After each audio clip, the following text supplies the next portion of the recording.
Hello, my name is Sava, and I'm a banker. Yeah. What a sad situation. And as I say it, I get this kind of cringing feeling, it's like I did something wrong. I'm still trying to figure out where and how. But the real question is when you say these days there was a robbery at the bank, people say, yeah, on which side of the counter? So yes, banks are the problems of the day, they say. But you know what? In my heart, deeply, I believe that banks, good banks, are much more a part of the solution. They have always been, and they will be. I started with Erste some 13 years ago. And I spent 10 years diligently climbing the corporate career ladder. The only problem was I was climbing upside down. I started at headquarters doing some big projects. We did the acquisitions which made Erste famous. Then after a few years I got bored. I moved sort of to a smaller bank, but with a slightly bigger impact in Croatia. And then after a few years I moved to the smallest bank of our group, our Serbian bank. Now, every time I became a bigger bee in a smaller hive, I found it kind of liberating.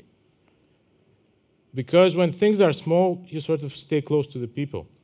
You stay close to the things around you, and you sort of see clearly where the important and the less important assets and facts of life are. So then one day, our big boss, our CEO, Mr. Trajko, called me and said, hey, Sava, we have this new microfinance initiative, good.bee. Why don't you come and lead it? I guess it must have been sort of this specialization in small that got him intrigued. But for me, this good.bee thing, even then, was kind of too small.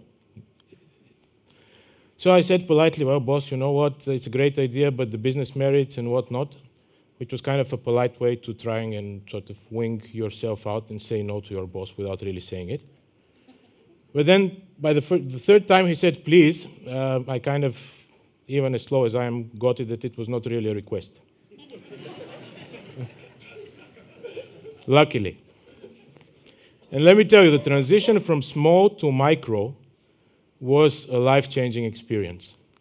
And I ran into the kinds of people which a normal banker in their normal career seldom would run into. People like Karol Pirsch, who founded and owns Eine Welthandel AG, one of the biggest fair trading companies in Austria, who 20 years ago, when he left university, said, actually, I want with my business to help people in developing countries get a dignified working place, much to the horror of his parents. And who today employs 3,500 people like this, including Roma people in Serbia.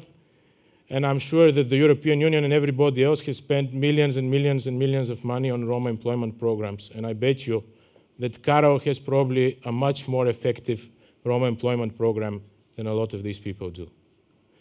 People like Anca Ciobanu, who is the head of our microfinance operation in Romania. People like Hinerk, Matthias, and Alexis, the founders of TEDxVienna. And for them, at good.bee, we had a product. But it was not a product about making money. It was a product about social impact. Now there's this other thing, the bee. The bee has been for over 100 years the symbol of Erste Bank, saying for saving for the future, hard work, and common good. But if you think about the business model of bees, it's the paragon of sustainability. And there are two things about this business model. One, what is your honey? And honey is a product that is so natural, that has healing qualities, doesn't spoil, and the production of honey actually involves no harm to nature and society. And number two, how do you cross-pollinate? So that bees in making honey actually account for about 1/3 of our diet. Now put that in corporate context. It got me thinking, well, if you can do a good bee, can you do a good bank? And the good bee got me thinking that actually in life you can be a pragmatic fanatic. Maybe the first follower, I don't know. I mean, you dream the impossible, you do the feasible, but you stick to your dreams. And so it got me thinking about this good bank. Now, what would a good bank have?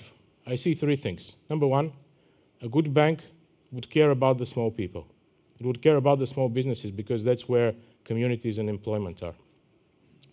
Number two, a good bank will be a bank for communities. And I not only mean the communities as geographic locations, but the communities that affiliate people by their passions. And number three, a good bank would be a bank for the civil society. Now, if you think about the small people, the way we transact our money is actually a bit of a communication. It tells a bit about us. But who listens? Banks don't listen that well. And I'm not talking about investing in huge CRM systems to find out a bit more about how people spend their money. I'm talking about the people at the counter who listen to our clients day to day. And if we build like little hives there, like little microfinance institutions in every bank branch, which says, this is my field, this is my community, and that's where I want to produce my honey, I'm sure we can get a lot of this transformation and information transferred to the bank much better. The second bit is about the communities. You saw the power of the communities, but you know what banks do? Banks are creating economic value chains by connecting buyers and sellers, by giving them a payment means, maybe sometimes financing the transaction. Now think about creating an emotional value chain and what this would mean. Connecting people through their passion. And the other things that banks do, they have a multiplier effect. So, they say $1 through the banking systems comes out as $10 at the end, or whatever, depending on the monetary policy. Now think about an emotional multiplier effect we can get from a good bank. Just by bringing the people together who care, and then using the power of this crowd and multiplying it. And I think a good bank can do this. And the third thing is about the social sector. You need somebody to keep you in balance and keep you in check. And, we banks have had our shot at trust, and I think we've lost a fair amount of it. Politics, I don't know how good a regulator and sort of trust keeper they are. And if there's somebody who cares, then probably it's the civil sector. So banks should give them the financial services to make them more efficient, and they should also team up with the civil sector in building better communities, especially for topics which are strategically relevant for banks.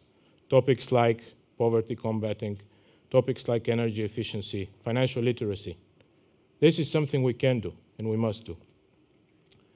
Now here comes the legitimate counter question. Well, it's so nice and we've heard it before, can you make money? And as Selma said about the bread, yes, we must make money, and yes, the one slice goes to us and the other slice goes to society.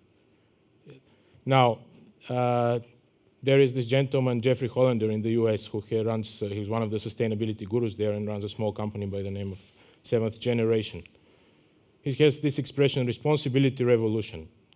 People are moving towards a responsibility revolution. The clients and the customers, the way they spend their money, and slowly but surely also big corporates. And of course, the smaller guys are faster there. But it's not about just social washing. It's about creating new social conscience. And we see some of this happening. Even with banks, we are moving in this direction. Intesa has set up a lab to talk about banks and society. We have our good.bee initiative, which connects the social and the commercial. But this is only the beginning of the journey. And at the end of the day, this is one story I wanted to leave you with. With our good.bee initiative, this is Sorin. He's our first client of good.bee Credit in Romania. 5 years in a row, he was trying to get a visa for the United States, playing the green card lottery. And then their daughter was born, and he and his wife gave it up, saying, now it's too difficult, and they decided to start a small agribusiness. A bit later, the agribusiness grew sufficiently to buy a tractor.